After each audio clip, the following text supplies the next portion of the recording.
In this next article from Newsweek, Americans associate negative words with Trump while Biden is tied to nice phrases. Americans are hearing, reading, and seeing more about President Donald Trump than former President Joe Magoo Biden. But unlike 2016, his Democratic rival is tied to positive buzzwords. Researchers from Georgetown University and University of Michigan and polling partners at CNN and SSRS teamed up with to ask Americans what words they associated with Biden and Trump in a week-to-week basis. While roughly 70% of the respondents versus 60% say that they heard more about Trump, those words were primarily associated with negative topics such as coronavirus and pandemic.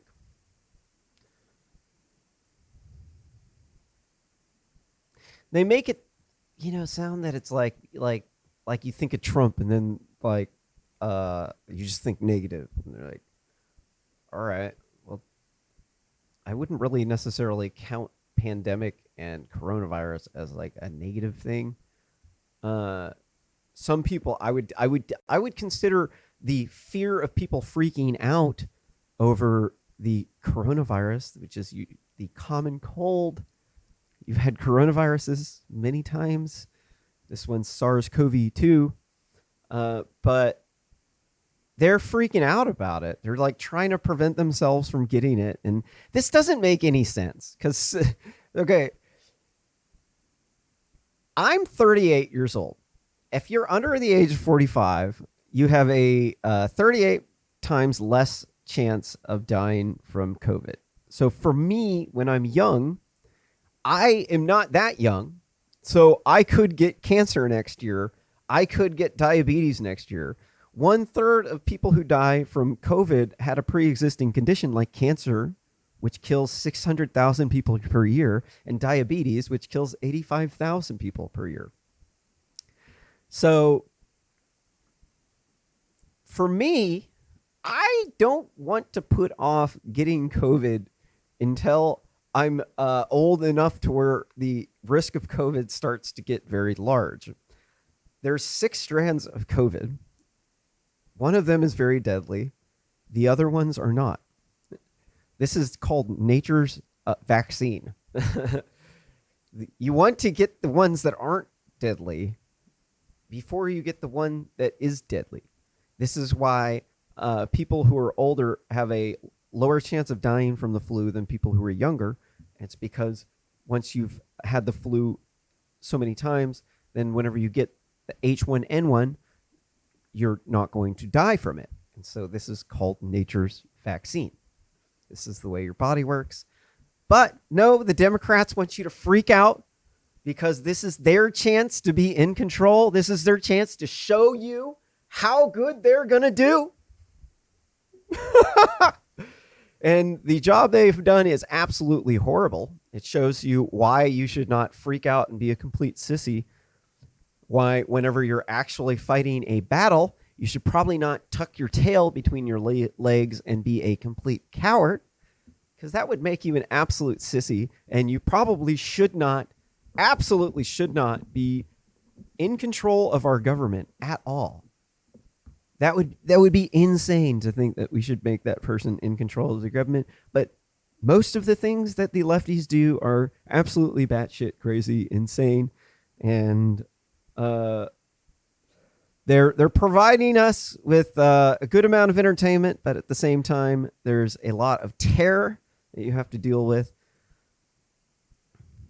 There's a lot of violence going on. There's a murder spree going on around the country by the black looter mob, who are the murder rate has gone up 37% on average in all of the large cities in the United States. To put that into perspective, there's about 20,000 people murdered in the U.S. per year. About half of those are killed by black people. About 93% of the victims were killed by black people. Black on black murders. It's continuing in the article, but on the other side, Mr. Magoo's name is widely associated with words such as honest, good, and cares, the data shows. And in the past few weeks, words associated with Biden have primarily tilted towards his recent announcement of California Senator Kamala the Snitch Harris as his vice president. If you're unfamiliar, Kamala Harris was involved in the snitch scandal. This is one of the reasons why people don't like her in California. It's because she's a corrupt politician. It's also rumored that she is also a slut and that she slept her way up to the top. I don't know too much about that, but me personally, I wouldn't tap that. The pollsters conducted the same term test during 2016 presidential election between Donald and the Democratic candidate Hillary Clinton.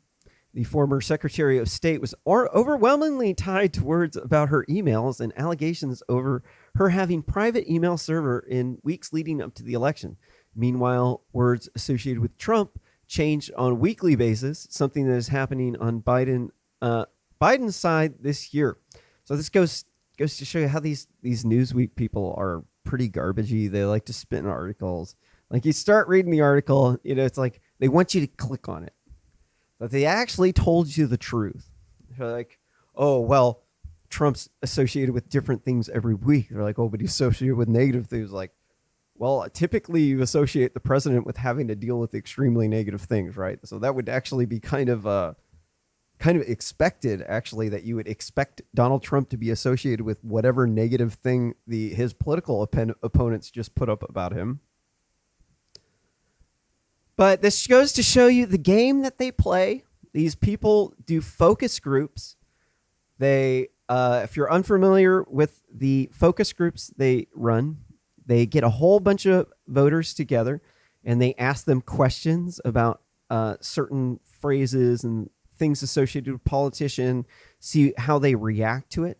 And then they go with their political agenda becomes whatever they get the best reaction to from the focus groups. This is fundamentally why Democrats are absolutely horrible right now. I mean, they were the party that owned slaves, started the KKK, opposed women's suffrage, and passed the 1994 crime bill that created the prison industrial complex and caused all of the police. No, it actually didn't cause police brutality. That's not true. I had initially assumed that, but I looked into it, and police brutality was really bad. Used to be really, really, really bad. And then when the war on drugs started, police brutality went down. And then it's mainly the police in violent areas where there's a lot of gangs and murders. So, it kind of follows this. Well, there's also a lot of like really bad cops in small towns too. I'm not discounting those. I've experienced a lot of bad stuff from arrogant jerk cops in the country too. Everybody has who lives out in the country. Everybody knows about that. But people are human, dude. I don't think that you're gonna make any group of people completely free of human problems. What we need to do is we need to reduce this down to a acceptable level and make the system work very efficiently and work good for everyone, and then the problems will just disappear. But so the negative words, I got to stay on topic here. The focus groups, I'm trying to remember the guy who invented this technique to do the focus groups. He was a Republican, but then he works for both sides, and it's kind of sounds. His last name begins with an F. If you can remember, you should comment on issue 80, realsimplenews.net/issue 80.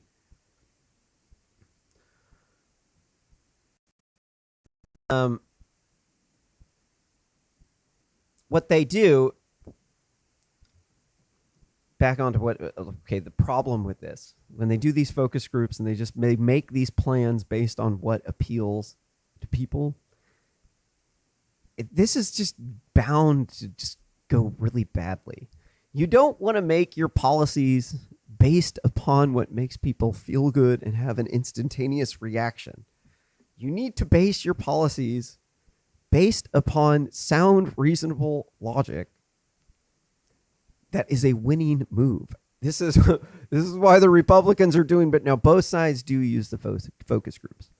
But the Republican side has been the same than it's always been since before they had the focus groups.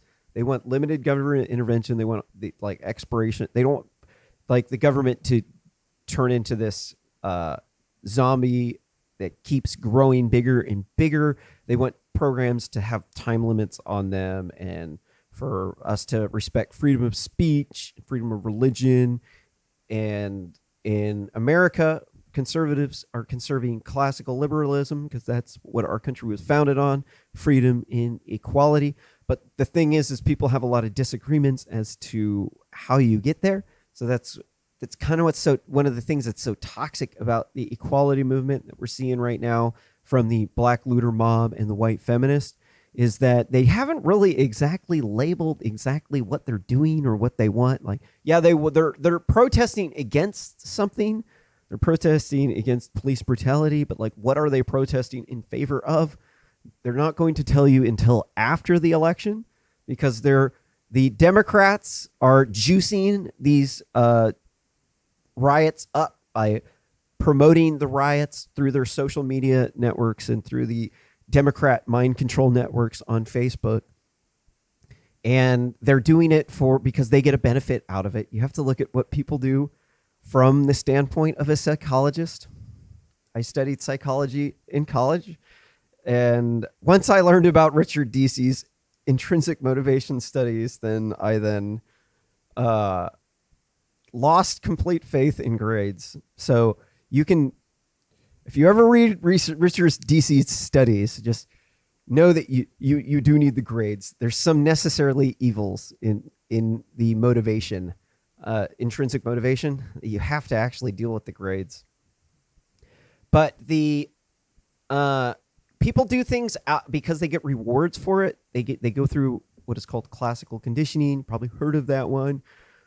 Then there's people will end up through all this amalgamation of rewards that they receive. They will slowly start to speak out of both sides of their mouth. So they'll say one thing and do the other. And it's because they get a benefit when they do it, and they get a benefit when they speak out against it. So this is why white feminists right now are so batshit crazy, is because in reality, they want to have their cake and eat it too. So they say, I want to get more money at work, and I want to have a husband, and I want to be the boss at work, and then I want to have a family. And so I want to have exactly what the man had. And so they want you to give up having a child until your 30s so you can slave for some rich person like Jack Dorsey or Mark Zuckerberg. And that will kill off your family line. So if a man puts off having a family until his 30s so that he can work and go to school and everything, that man will probably have a family because he can afford to have a family. So on the one side, you have the best case scenario where the families are in their optimal state. And on the other, you have the nightmare scenario where your people die off. And the only way that you can possibly replace your workers is through not enforcing your border policies and replacing them with Latinos. Oh, no, you have to say Latinx, because apparently the white people have said that it's too sexist to say la or los. Now you can only say X. So Spanish has been canceled.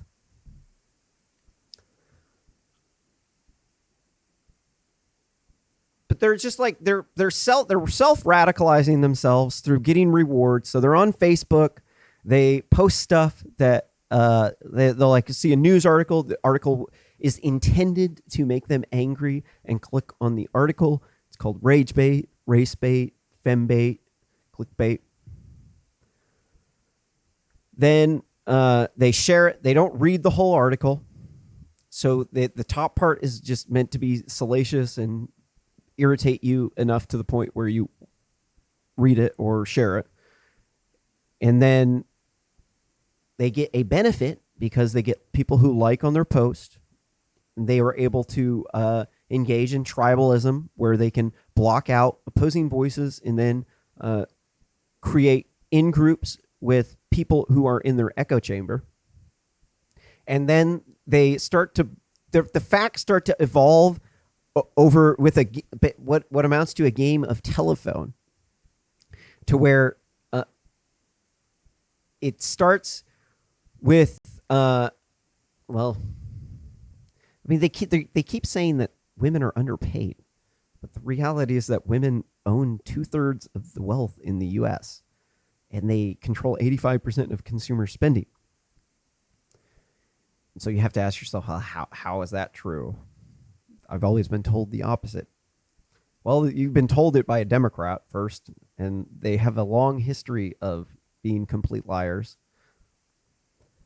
But the way that works is that women, when they're in college, they're young and pretty.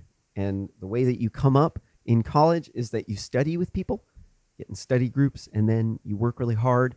And then people want to study with you because you're known as one of the smart people. And then it's a snowballing scenario where it gets better and better and better. And if you are not in that study group, then you will often have a lower grade.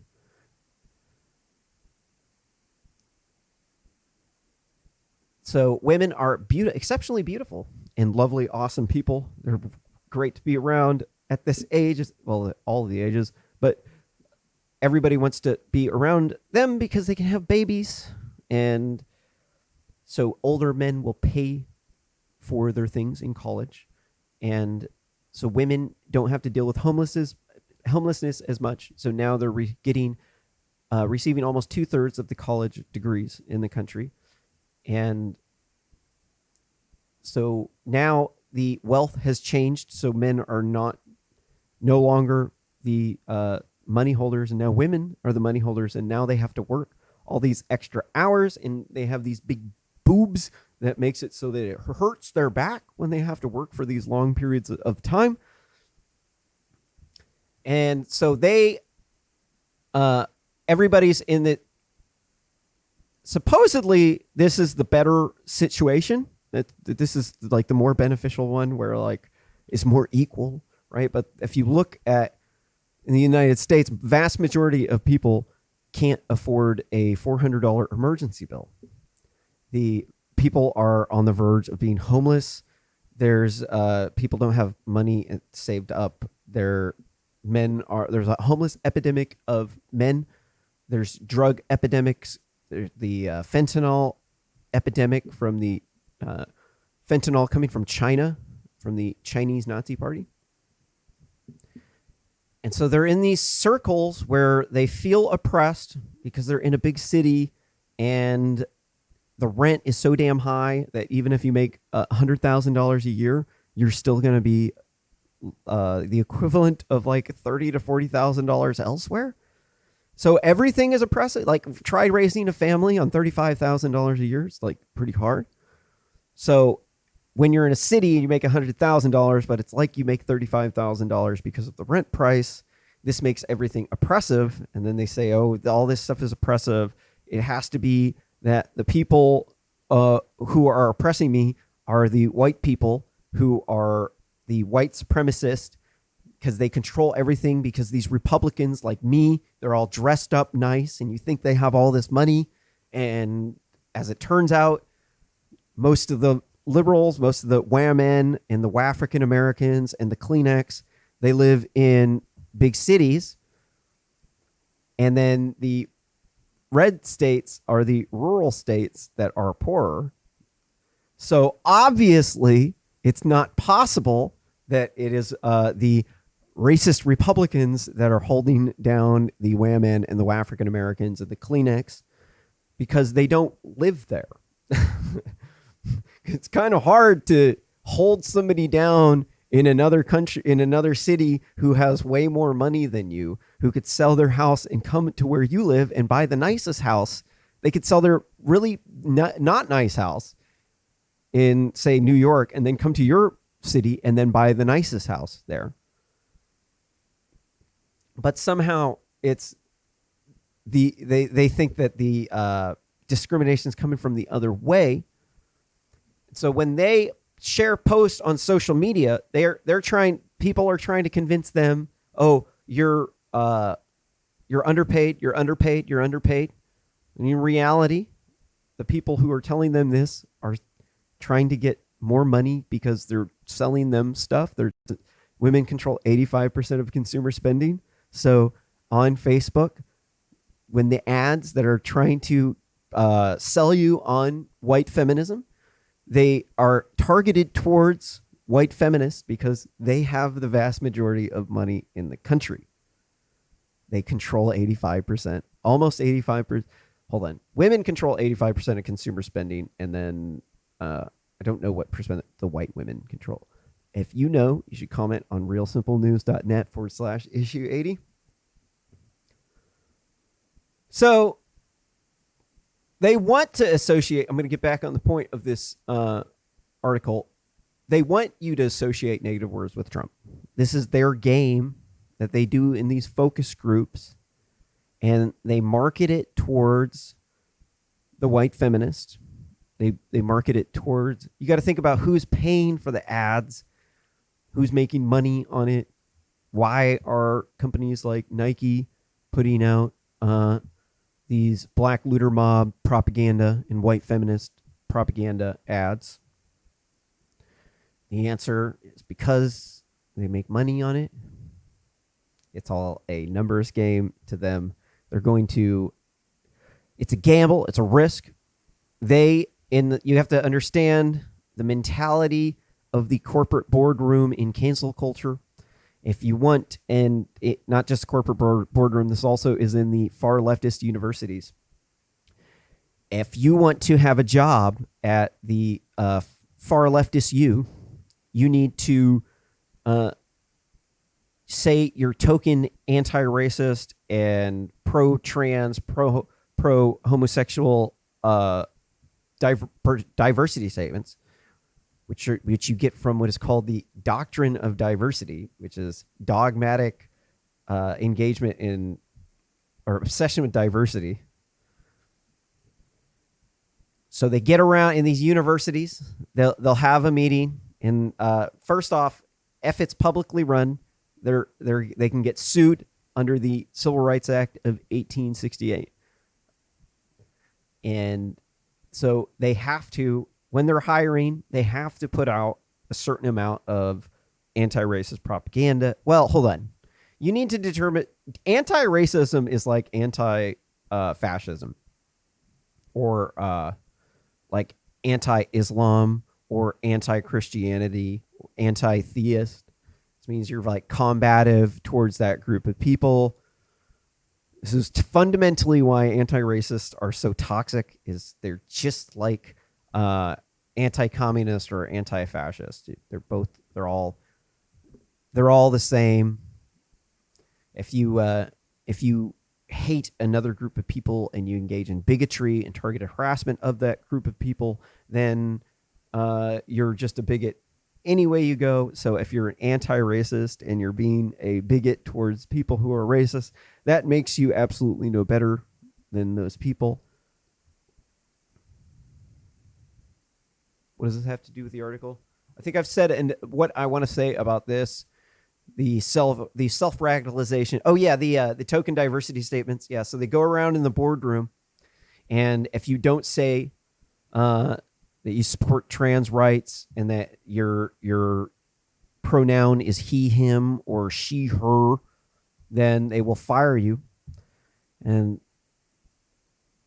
I blame a lot of this on, one, the student governments that do jack shit but radicalize our students. They take your money and they push politics that you don't endorse, and they don't do anything. I was the Secretary of the Treasury for my student government at LCC in Eugene, Oregon, ASLCC, and I don't remember any time that the students actually got what they wanted. It generally was a waste of time. I can't think of anything that I did that year that was actually worth my time. It was all just a waste. It was going to a bunch of meetings and regurgitating a bunch of propaganda, and then you have to be on the side of the other people there, so they force you to believe their politics. And then the same thing happens from the African American student unions. They are there specifically to cry rivers of lib tears, to they're there specifically to get people jobs, such as with the Women's Studies and African American Studies degree, or the African American Women Studies degree. And but the problem is that the skills that they're selling these people, the only thing that they're qualified to do is replace white males in the workplace with people who are more younger and more diverse. So this is kind of where I got a problem with our tax money being used to get students into a massive amount of debt, and then at the same time using that to push anti-racism from all of the systemic oppression that came from all of the other policies. You're like, oh, you're saying, oh, well, the oppression of the African Americans is so bad that they need to have these programs in the university that are there to make sure there's less white males, and then promote people of color and African American women over the white males. And obviously this is going to backfire very badly, because I mean, these are just something, these people don't support that. I mean, what black guy is going to sit there and say, yeah, that's what I support? Every single one of them is saying, this is uncomfortable. This is not right. This isn't, no. See, but this is the problem with white liberals, especially the white feminists right now, is they're always, they sit up top, they ivory tower, pushing policies that it's like they have this organization and they have to keep pushing out these policies because it's a machine. It's like the student governments. It's not like they're there to fix a certain problem. They're just always there, and they have to have problems and so if the problems aren't there, then they create the problems. And this can be detrimental for the following generations of African American youth. Like, the kids are completely innocent in this. All of this stuff that is going on from like small groups of radicalized people in far leftist universities, on Facebook, and at their mom's basement, online, being a keyboard warrior, trying to start internet wars with the Confederates, the white supremacists, the neo-Nazis, the fascist. And it is spiraling out of control before our eyes. We are seeing massive murders. We're seeing multi-month-long riots with brutal violence, assaults, and shootings being commonplace. And then the police are now being defunded, and they're just quitting and giving up.